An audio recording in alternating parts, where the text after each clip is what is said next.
Energi nuklir jadi topik panas di dunia karena sangat dibutuhkan oleh pusat data AI. Makanya wajib lo tahu investasi paket saham ETF nuklir terbaik yang untuk cuannya sampai 88% di tahun 2025. Tapi kalau lo pelajarin, potensi keuntungan lo bakal naik 10 kali lipat di 2035. Gue Pandeka, konsultan keuangan profesional di luar negeri, dan alhamdulillah investasi gue ada beberapa miliar. Yuk sikat. Hubungan artificial intelligence, data center, dan kenapa investasi nuklir melalui paket saham ETF cuan besar. Jadi data center sekarang lagi meledak pertumbuhannya. Lebih dari 12.000 data center di dunia, hampir 1.200 adalah hyperscale pusat data raksasa milik kayak Amazon, Microsoft, Google, dan Meta. Tapi ada satu kesamaan, mereka semua butuh listrik. Tahun 2024, data center ngabisin 415 terawatt listrik per jam. Sekitar 1,5% dari seluruh listrik di bumi. Di 2030, angka ini diprediksi bakal naik 2 kali lipat, jadi 950 terawatt per jam. Biar kebayang, itu lebih besar dari listrik yang dipakai di seluruh negara Jepang. Tapi yang jarang dibahas orang, begitu AI diluncurin, masalahnya bukan cuma butuh komputer kuat, tapi energinya juga butuh. AI butuh listrik yang bersih, selalu nyala dan bisa ditambah dengan mudah. AI itu nggak pernah tidur, ini disebut inference load. Artinya setiap kali lo pakai AI di HP, di Google, atau bahkan di mobil lo, semua itu butuh listrik secara konsisten. Jadi sekarang AI berubah jadi industri yang butuh listrik 24 jam non-stop. Masalahnya jaringan listrik dunia nggak pernah didesain buat kebutuhan sebesar ini. Energi terbarukan kayak matahari, angin juga nggak bisa ngasilin listrik 24 jam penuh. Karena itu pilihan sumber energinya jadi sangat terbatas. Makanya nuklir tiba-tiba jadi penting lagi. Oh ya, kalau nggak ngerti tanya di kolom komen ya, insya Allah gue jawabin satu-satu. Oke, pertama kita juga harus ngerti satu hal. Industri nuklir itu bukan cuma satu bisnis aja, tapi ibarat tangga bertingkat. Setiap tingkat dibangun di atas tingkat sebelumnya.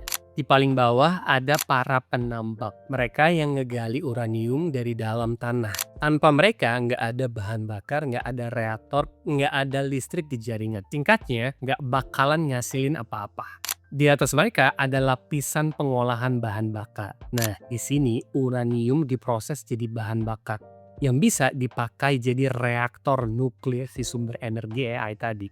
Ini bagian yang paling kritis. Lo bisa aja gali uranium sebanyak mungkin. Tapi kalau belum ada yang ngubah jadi bahan bakar reaktor, yaitu cuma jadi batu biasa.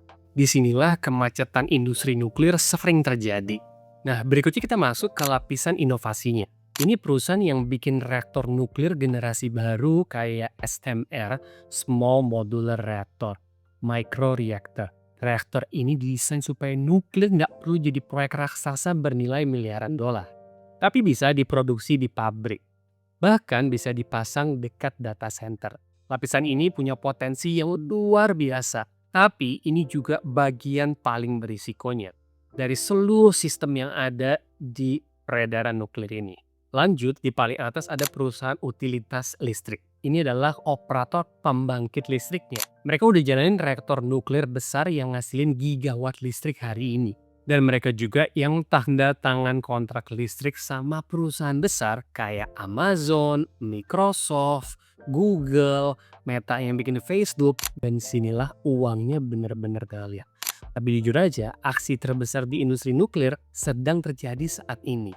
Tapi menariknya banyak investor cuma lihat uranium atau perusahaan listriknya buat diinvestasiin. Padahal ada satu bagian penting di tengah yang sering dilewati. Makanya sekarang kita masuk ke bagian ETF-nya.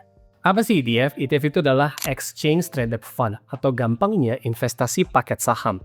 Ini adalah jenis investasi yang jauh lebih besar dari Bitcoin. Bahkan lebih besar dari total saham di seluruh Indonesia. Dengan modal 20 ribuan aja, lo udah bisa beli dan punya keranjang investasi besar yang isinya ratusan bahkan ribuan saham top di dunia. Dan di ETF ini ada paket-paketnya, ada paket khusus teknologi, ada paket khusus bank, ada paket khusus dividen. Dan yang bakal kita bahas di video ini adalah paket saham yang isinya berkaitan dengan energi nuklir. Lanjut ya, ETF pertama adalah Global X Uranium ETF atau URA tickernya. Kalau di dunia ETF nuklir ini bisa dibilang yang paling sering dijadiin acuan. Kenapa? Karena URA ini bisa cek di Yahoo Finance, salah satu yang paling lama, ada, paling banyak diperdagangkan dan komposisinya paling seimbang. Kamu cek aja di Yahoo Finance itu ada tulisannya URA, kamu search aja. Di situ kelihatan untungnya dan segala macam pergerakannya lihat di situ. Tahun kemarin, itu performanya naik 69% untungnya. Ini nunjukin satu hal penting. Investor mulai sadar kalau nuklir itu bukan sekedar energi alternatif lagi, tapi bagian penting dari infrastruktur listrik dunia. 69% artinya kalau kamu ngomongin 100 juta tahun lalu, berarti tahun ini jadi 169 juta. Biaya ETF ini atau potongan adminnya sekitar 0,69% per tahun nih. Dan URH juga kasih dividen sekitar 1,69%. Ini cukup menarik. Karena biasanya ETF penambah gak kasih dividen. Kalau kita lihat dari lapisan industri nuklir yang tadi gue jelasin, URK memang mayoritas isinya perusahaan tambang uranium. Tapi nggak cuma itu. Di dalam paket sahamnya juga ada perusahaan tambang seperti Cameco dan UEC, perusahaan di rantai bahan bakar nuklir, dan juga beberapa perusahaan listrik lainnya. Porsinya sih emang gak besar ya, tapi cukup buat diversifikasi. Jadi kalau satu bagian industri lagi turun, bagian lain masih bisa nopang performa paket saham ETF ini. Menurut kebanyakan analis, si ETF URA ini punya potensi kenaikan sekitar 10,5% dalam 12 bulan ke depan.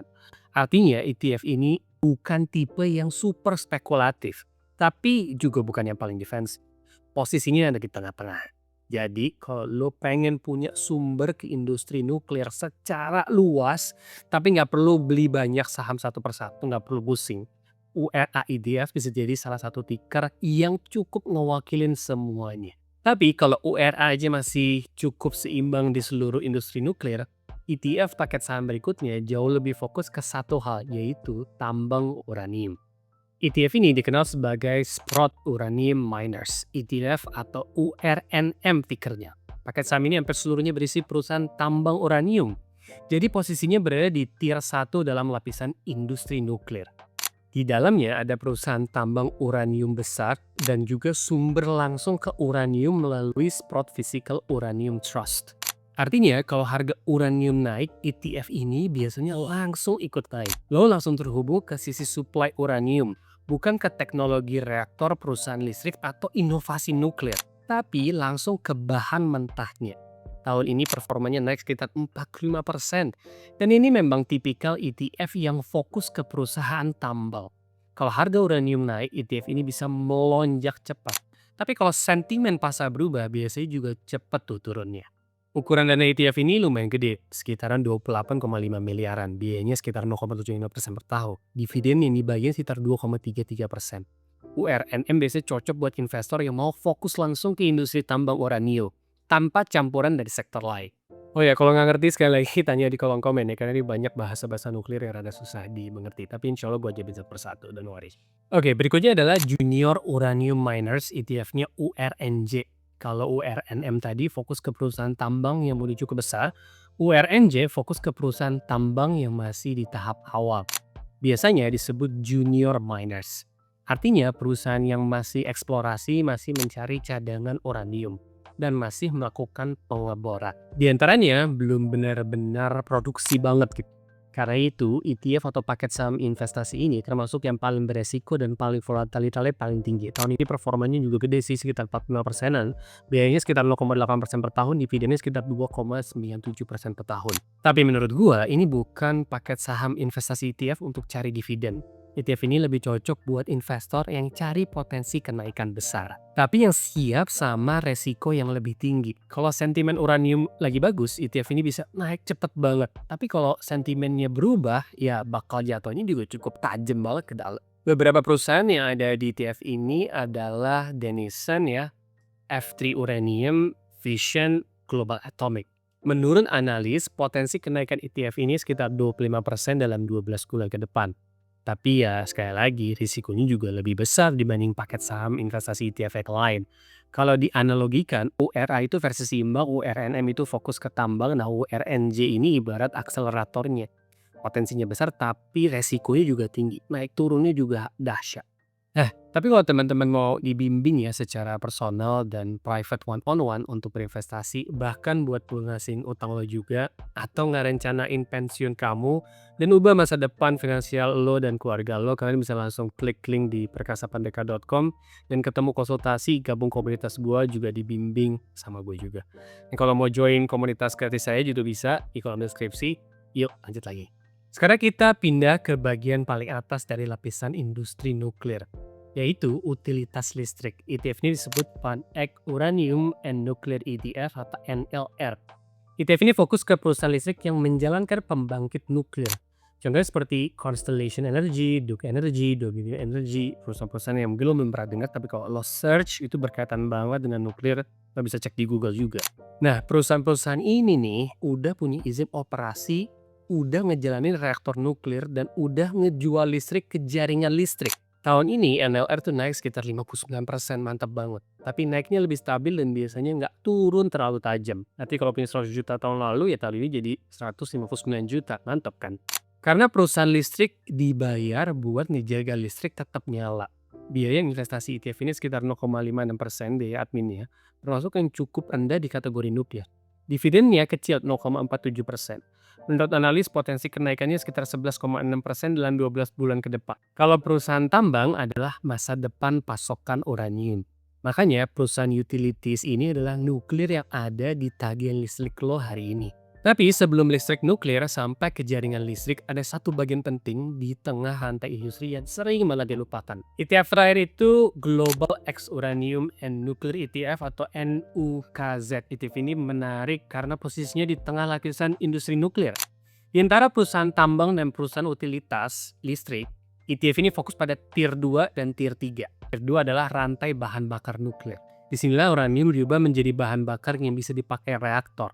Prosesnya meliputi conversion, pengolahan, enrichment, peningkatan kualitas, fabrication, dibentuk jadi bahan bakar reaktor nuklir. Ini sebenarnya salah satu titik hambatan terbesar di industri nuklir. Karena tanpa proses ini, uranium nggak bisa dipakai sebagai bahan bakar. Contoh perusahaannya adalah Centrus Energy, layanan bahan bakar dari Cameco, dan banyak lagi. Kemudian ada Tier 3, yaitu bagian inovasi teknologi. Nah, disinilah perusahaan ngembangin SMR atau Small Modular Reactor, mikroreaktor, desain reaktor generasi baru.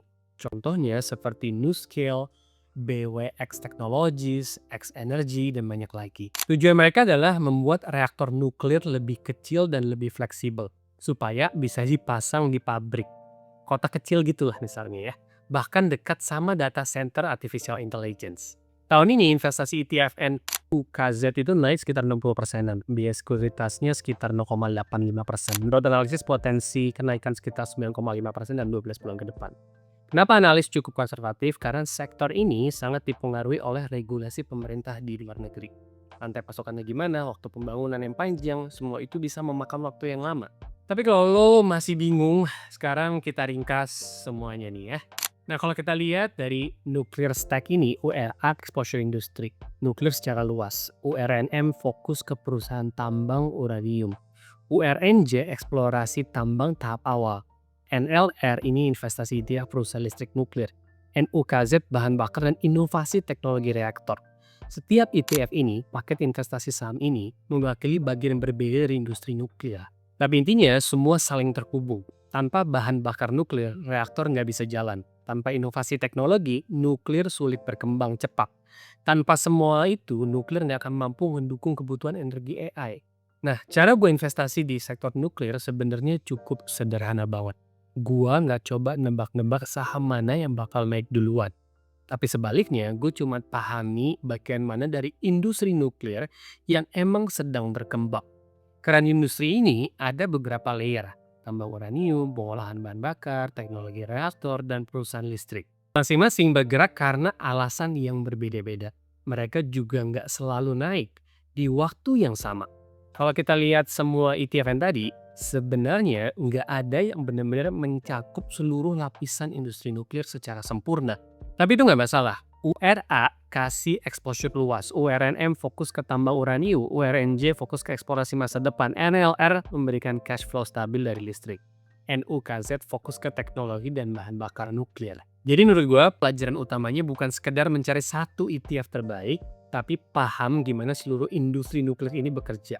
Karena kalau prediksi para analis benar dan AI benar-benar bikin permintaan listrik tuh melonjak tinggi beberapa kali lipat, makanya tambah uranium aja nggak akan cukup. Perusahaan listrik aja juga mungkin nggak akan cukup. Dan inovasi teknologi tanpa bahan bakar juga nggak akan berjalan. Itu kenapa penting banget ngelihat seluruh ekosistem nuklir. Karena ketika industri nuklir benar-benar berkembang, yang tumbuh bukan cuma satu bagian aja, tapi seluruh rantai industrinya. Kalau lo mau tahu cara investasi ETF dari nol, ya keep di sini ya. And thanks for watching. Assalamualaikum.